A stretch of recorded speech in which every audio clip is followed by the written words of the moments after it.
Buenas tardes, compañeros y maestro. Nosotros somos el equipo 1 y estamos integrados por Diosdado Mendoza, Gabriel Excel, Diosdado Mendoza, Carla Maritza, Estrada Hernández, Antonio Joseph, Tolentino Santiago Alan y un servidor, Severiano Guzmán, Eric Jesús.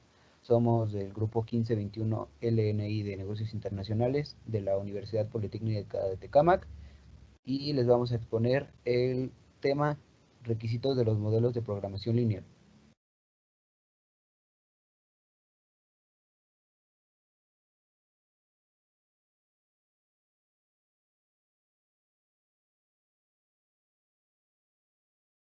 Bueno, para iniciar tenemos que ver primeramente qué es la programación lineal.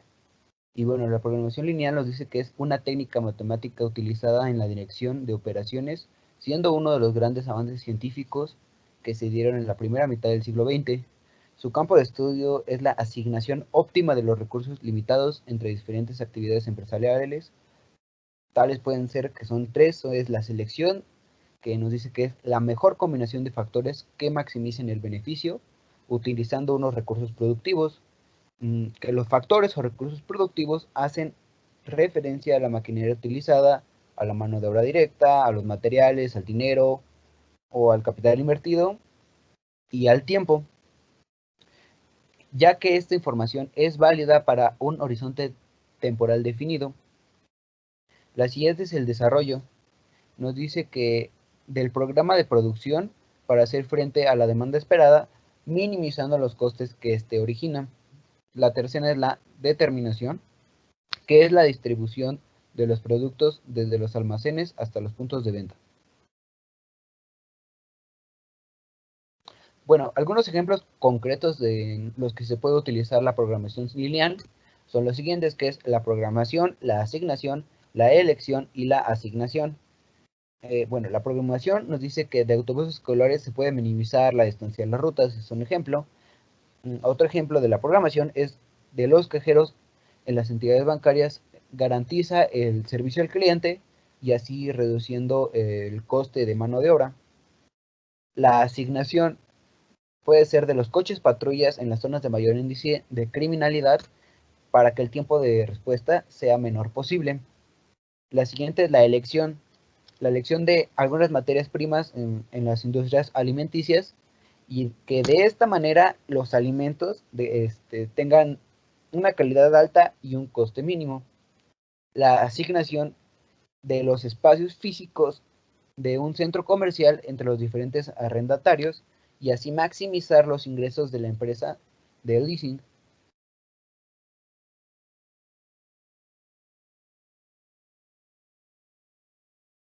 Bueno, los requerimientos de un problema de programación lineal son cuatro, perdón, y el inciso número A nos dice, tiene como objetivo maximizar o minimizar alguna cantidad.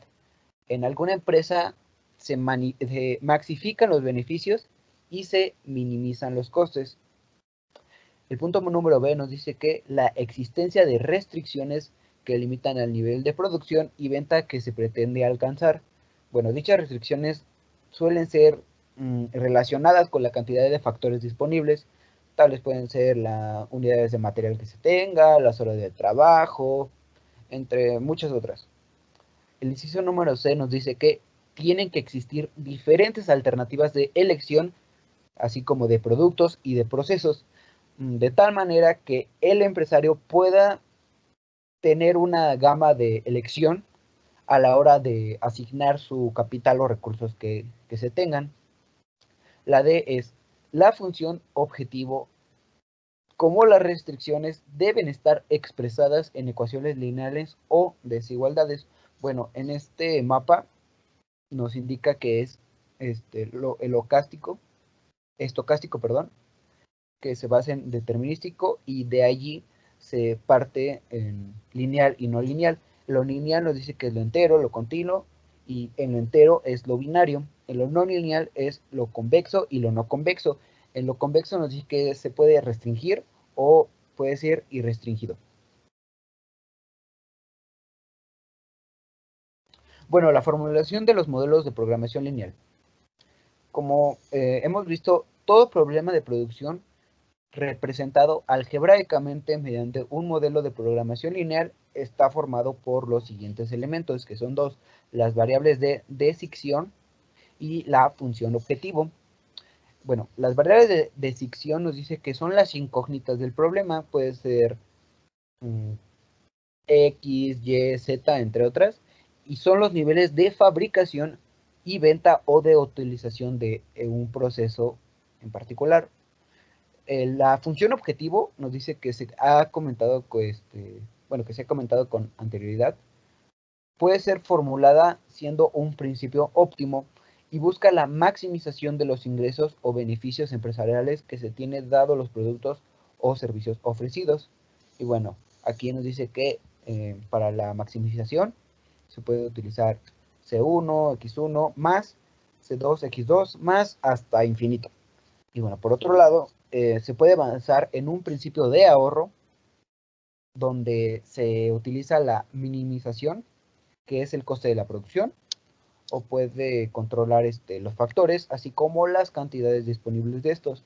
Igual aquí en el ejemplo que nos dice que es el mínimo Y1, X1, Y2, X2, hasta infinito.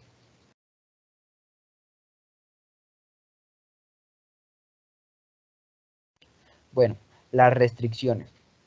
Hablando de restricciones, nos dice que constituye el dominado conjunto de soluciones factibles o de región factible al vector formado por las variables de decisión que se le denomina plan o programa de producción, y este será factible si se satisface todas las restricciones o condiciones del problema. Este plan óptimo será aquel programa que logre el objetivo marcado por el director de operaciones, es decir, que maximice el beneficio o minimice el coste. Bueno, podemos distinguir 4 tipos de restricciones aquí, y nos dice que es los recursos limitados. En este caso, la función objetivo sea maximizar, será aquí como nos dice A11, X1, A12, X2 hasta infinito, y entonces será menor o igual a B1, y aquí en la siguiente operación igual a 21X1, a 22X2 será menor o igual a B2 y hasta infinito. Y bueno, aquí en la significancia de los símbolos, A y J nos dice que son los coeficientes técnicos y representan la cantidad de factor necesaria para fabricar una unidad de producto. Y bueno, estos coeficientes forman la denominada matriz tecnológica o de coeficientes técnicos de la empresa. Y bueno, cada columna de esta matriz representa un proceso productivo. BM, aquí puede ser B1, B2, BM, nos dice que son los recursos disponibles para la empresa y su valor absoluto dependerá totalmente de la dimensión empresarial y forman un vector en la columna número B. Bueno, la definición del número de variables y de ecuaciones, que nos dice que son las restricciones y limitaciones, es algo de lo que se determina el propio empresario, según las características que tenga su empresa en un momento dado. Las restricciones de demanda, esta nos dice que hace referencia a la cantidad de producto o servicio que la empresa debe ofrecer como mínimo para cubrir la demanda existente o como máximo en el caso de que el mercado absorba una cantidad determinada. Las siguientes son las restricciones de oferta. Nos dice que es la relacionada con la cantidad mínima de los bienes que tienen los comerciantes para cubrir los costes fijos, o por el contrario, la cantidad máxima que la empresa puede fabricar de un determinado producto. Las siguientes son las restricciones de no negatividad o sentido económico, y que son las cantidades fabricadas y vendidas de los productos, así como de los consumos mínimos de los factores para garantizar la demanda. Estos deben ser ya sea positivos o nulos, no pueden ser negativos.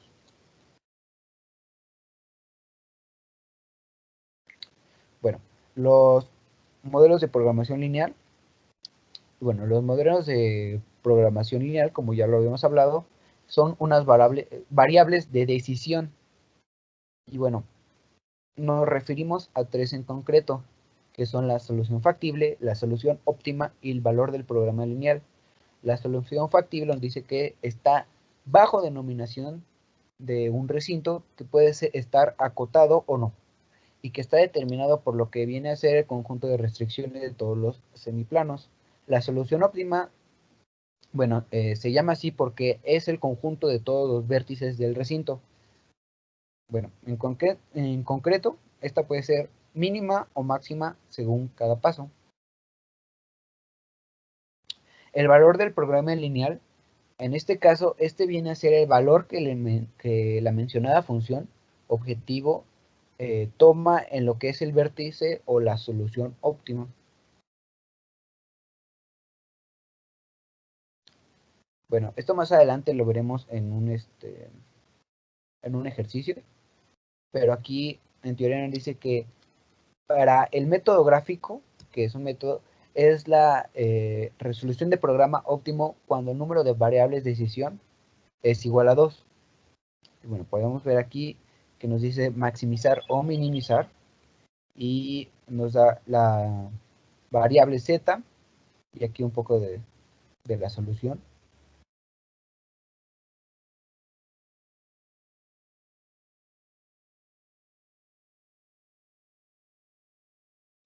Aquí también nos da un poco de la solución, que es la proporcionalidad, la aditividad, la divisibilidad y el determinismo.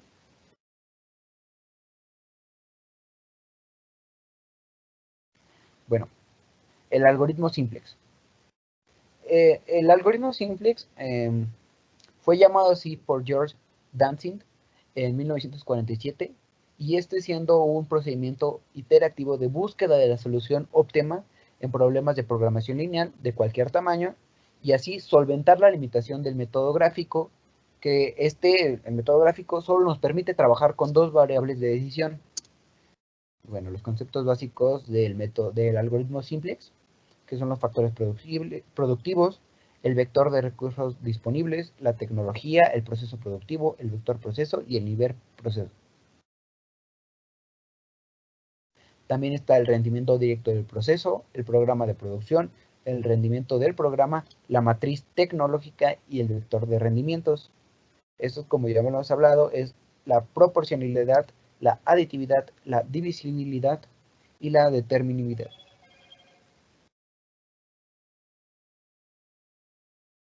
Y bueno, mi compañero Alan les explicará un poco del ejemplo utilizando el algoritmo simplex. Bueno, después de haber comprendido y analizado la teoría, pasaremos a ponerlo en práctica en un ejemplo.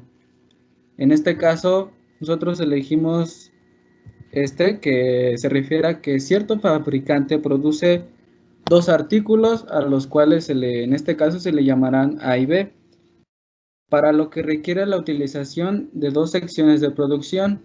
Para producir estos productos se necesitarán la sección de montaje y la sección de pintura. Nos menciona que el artículo A requiere 1 hora de trabajo en la sección de montaje y 2 en la de pintura, mientras que el artículo B requiere de 3 horas en la sección de montaje y 1 hora en la sección de pintura. Después nos menciona que la sección de montaje solo se puede estar en funcionamiento 9 horas diarias, mientras que la de pintura solo 8 horas cada día. El beneficio que se obtiene produciendo el artículo B es de $40 y por otro lado el del artículo A es de $20. Entonces nos dice que calculemos la producción diaria de los artículos A y B y utilizaremos en este caso la maximización. Bueno, tenemos que recopilar nuestros datos y volvemos al párrafo primero, que nos dice que se fabricarán dos artículos que son A y B. En este caso los ponemos en una tabla y le podemos poner ya sea X o le podemos poner Y, pero hay que recordar que lo podemos poner con cualquier letra que queramos, no es necesario esto. Leemos un poco más y dice que la fábrica se divide en dos secciones de producción, ya sea en la sección de montaje y la sección de pintura. En este caso, también colocamos estos dos datos en nuestra tablita, que pondremos montaje y pintura. También más adelante nos menciona que para el artículo A se necesitan 3 horas en la sección de montaje. No, perdonen. Para el artículo A se requiere 1 hora de trabajo en la sección de montaje. Entonces la colocamos en nuestra tablita del artículo A que ya habíamos marcado con X y montaje y lo colocamos con el número 1. Después nos menciona que este mismo artículo X o A se necesitan 2 horas en la sección de pintura. Entonces nos trasladamos a la sección de pintura y le colocamos el número de horas, que en este caso son 2. Entonces nos menciona más adelante que para el artículo A la ganancia que obtenemos es de $20 y podemos poner precio, podemos poner utilidad, pero la vamos a representar con 20. Y para el artículo B nos menciona que se necesitan 3 horas de montaje. Entonces regresamos a nuestra tablita y le colocamos el número 3 en el artículo B, en este caso el Y, que así lo nombramos. Y nos menciona que para el área de pintura se requiere 1 hora y que obtenemos de este artículo B $40 de ganancia. Entonces, podemos decir que ya tenemos completos nuestros datos, así que tenemos que determinar nuestra función objetivo, que como nos menciona en el texto, en el problema, dice que tenemos que maximizar. Entonces armamos nuestra función objetivo con Z, que es el valor que estamos buscando para obtener la solución de qué cantidades debemos de tomar en cuenta para poder obtener la mayor ganancia posible. Y en este caso vamos a poner 20X, que sería 20 del producto A, y que vamos a ponerle un más 40Y, que sería el 40 por el artículo B. El 20 viene saliendo de los dólares o la ganancia que se obtienen de este producto, que son los $20, y los $40 del producto B. Entonces, el paso siguiente es que tenemos que armar nuestras restricciones o nuestras posibles soluciones, como ya nos los mencionó nuestro compañero Eric. En este caso, como dice que en el artículo, bueno, en la tablita que ya hicimos, nos menciona que para el artículo A, que en este caso nosotros le pusimos X, se necesitan 1 hora en la sección de montaje. Entonces colocamos X, o en este caso podríamos colocar 1X, pero así se ve representado como que ya existe el 1X.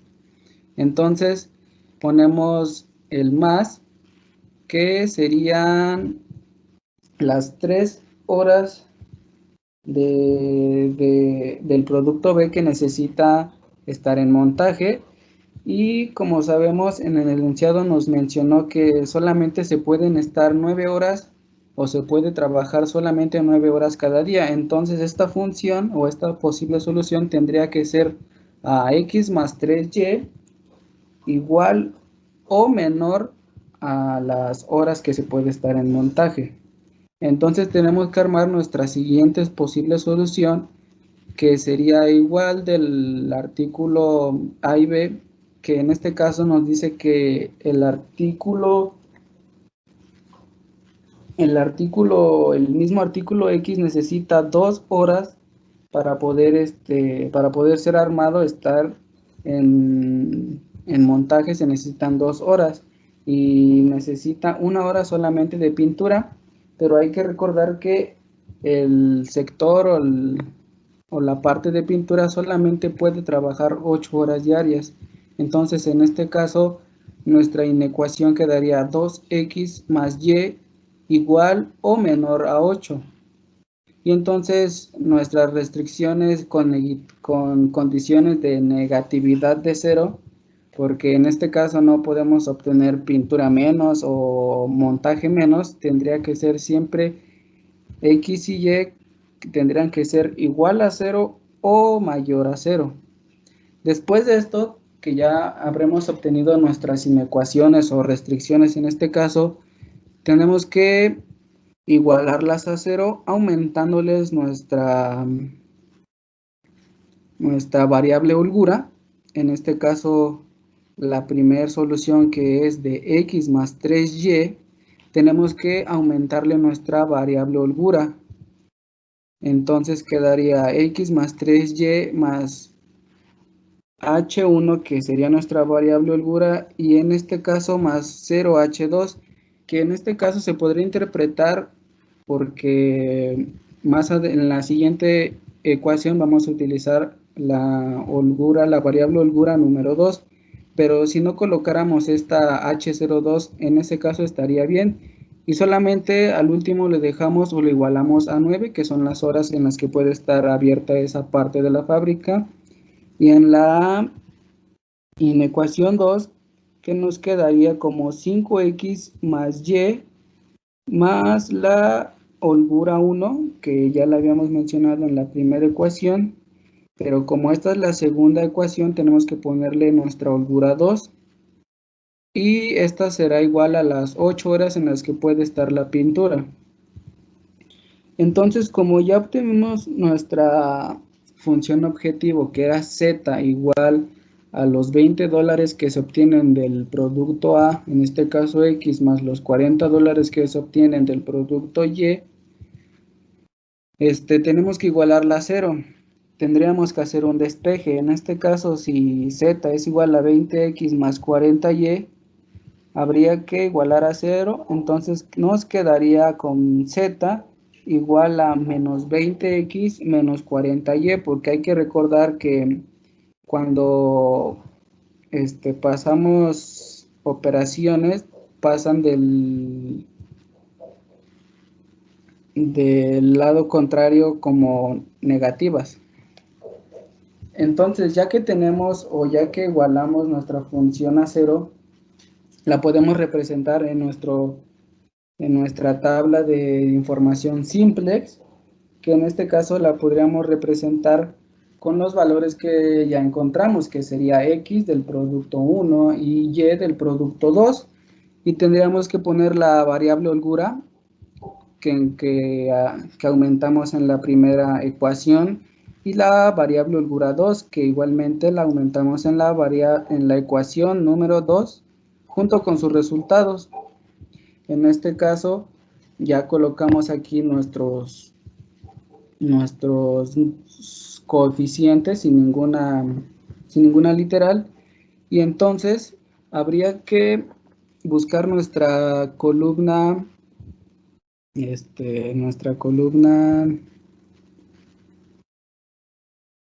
habría que identificar nuestra columna con mayor negatividad en este caso, y igualmente nuestra fila con mayor negatividad, y entonces en el momento en que se intersecten estos dos, el número en el que se intersecten se va a llamar nuestro número pivote, sobre en el que ya tendremos que ocupar el sistema de Gauss-Jordan, igualando a unos y ceros, que en este caso nuestro número pivote quedó en 3, y este 3 habría que convertirlo a 1, que es lo que nos menciona en el sistema de Gauss-Jordan. Entonces, para convertir este 3 en un 1, tendríamos que dividir este mismo 3 entre un número 3 para que en este caso nos dé 1. Pero al hacer esto tendríamos que dividir toda esta misma fila. Entonces nos quedaría como en X, nos quedaría 1/3, en Y nos quedaría 3 entre 3, nos quedaría 3, en la holgura 1 nos quedaría 1 entre 3, pues no se disminuye, queda 1/3, 0 entre 3 quedaría 0, y el resultado, que es de 9 entre 3 nos da 3. En este caso ya obtuvimos el 1, bueno, en este caso se obtuviría el 1, que el 3 ya lo transformamos en 1, y habría que convertir el 1 y el menos 40 en ceros, que es lo que nos menciona el sistema de Gauss-Jordan. Y entonces tendría, para convertir este 1 que se encuentra en Y y el menos 40, tendríamos que igualarlo a 0, entonces tendríamos que encontrar un número que nos dé 0, sumado o restado. En este caso vamos a poner un menos 1 para que nos dé 0, pero hay que recordar que este menos 1 hay que multiplicarlo por la fila donde ya se encuentra el 1, que en este caso sería la fila 1, y habría que multiplicar todos esos números por la fila número 2 y sumárselas a la fila número 2. En este caso nos quedaría 1 por menos 5 más, no, perdón, 1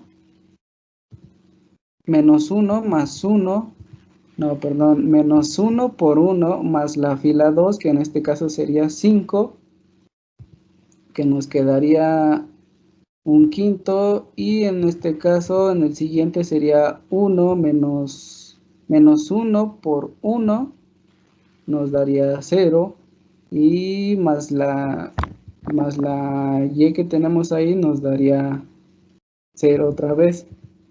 Y así se le va haciendo con todos los números que tenemos. Después, ya que igualemos todas esas cantidades de esa fila, tendremos que hacer lo mismo con la siguiente fila de las zetas. Ya una vez que igualemos todos los números del menos 1 y el menos 40 a 0, tendríamos que volver a hacer nuestra identificación de nuestra columna pivote que mostramos en la siguiente tablita, y igualmente nuestra fila pivote, que tendríamos que volver a repetir la misma operación en la parte en la que se interceptan esta fila y columna pivote, encontraremos nuestro número pivote y veremos que nuestro siguiente número pivote nos quedaría como 14 tercios. Entonces ese número pivote habría que igualarlo a 1, que es lo que nos menciona el sistema de Gauss-Jordan. Entonces, para igualar ese 14 tercios a 1, tendríamos que dividirlo entre los mismos 14 tercios para que dé la equivalencia a 1. Entonces, tendríamos que dividir 14 tercios entre 14 tercios, en este caso 0 entre 14 tercios, que nos daría 0, menos 1 tercio entre 14 tercios, después 1 entre 14 tercios y 5 entre 14 tercios. Entonces, y la siguiente fila de la Z que nos falta, que quedó en menos 20 tercios, tendríamos que igualarla a 0 junto con la fila de 1 tercio, que sería en este caso la Y. Entonces, ya que habremos igualado todo a ceros, nuestra última tabla del sistema simplex quedaría como en XY nos quedaría el 0, que ya nos habrá salido. El X entre X nos quedará el 1. En el XZ nos quedará 0. Y en este caso nos quedarán revueltos los unos, entonces no nos quedarán en la misma fila. Y en este caso ya solamente colocamos las respuestas que nos salieron para Y. Para Y nos salen 37 catorceavos. Para Z nos sale 890 séptimos. Y para X nos sale 15 catorceavos. Y entonces esa sería la mayor posible solución que podríamos utilizar para este problema. Y esto se puede rectificar o comprobar con el sistema que antes nos habló nuestro compañero, que era el gráfico, que ya es un poco más sencillo, pero sirve para poder cerciorarnos de que estos resultados estuviesen bien. Y pues eso sería todo.